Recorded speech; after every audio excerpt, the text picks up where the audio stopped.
My name is Julian Pass and I'm a head teacher at Abbey Mead Primary School in Gloucester. We're quite a large urban primary with quite a mixed catchment. So we've been increasingly keen to work with outside agencies in developing our knowledge and skills. And we've been working most recently with Gloucestershire Healthy Living and Learning in developing a specific progress called Focused for Learning. We've been working with one of their consultants, Kelly Green, who's come into school and introduced and actioned her own exemplar lessons. Because, as I say, an issue with this is we've got teachers who feel comfortable with the type of activities that we're hoping to introduce, and others that need to see it being done by experts before they can access themselves. And we're now at a situation where I'm able to call on Kelly when I go out into classes and observe lessons, and I see children still just a little bit less attentive than I'd like.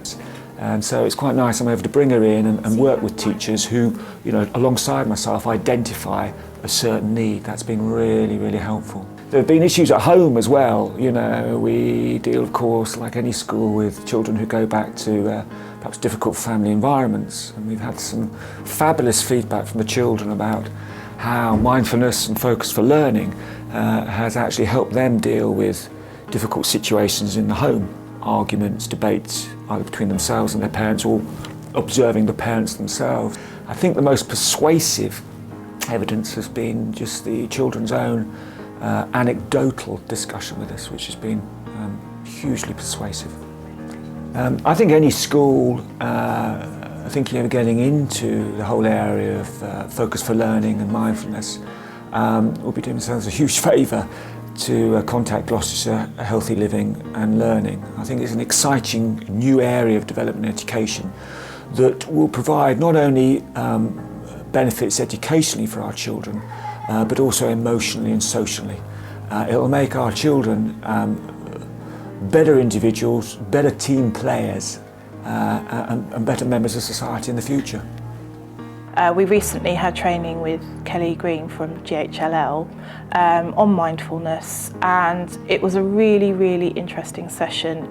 It really helped me to put myself in the place of where the children might be when we came to do our mindfulness sessions.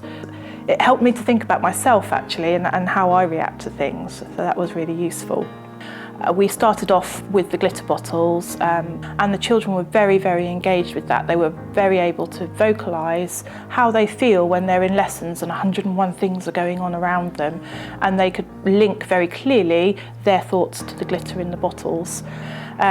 We've also used them in our practice SATs, and it did seem to have a much more calm effect than they normally have when they're being tested.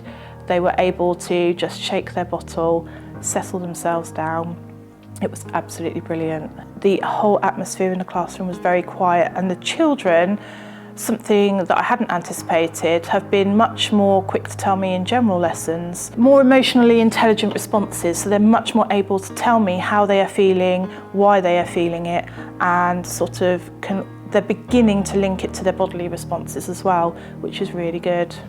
In whatever situation they're in, whether it's in the classroom, in the playground, later on in life when they're adults, if they are feeling tense or stressed, or they can't slow their thought processes down, they will have several tools in their kit, as it were, to relax themselves, to calm themselves, to focus. And I think that will work, in the sporting arena, in the academic arena, in your personal lives. I can see it really having a good focus overall in their lives.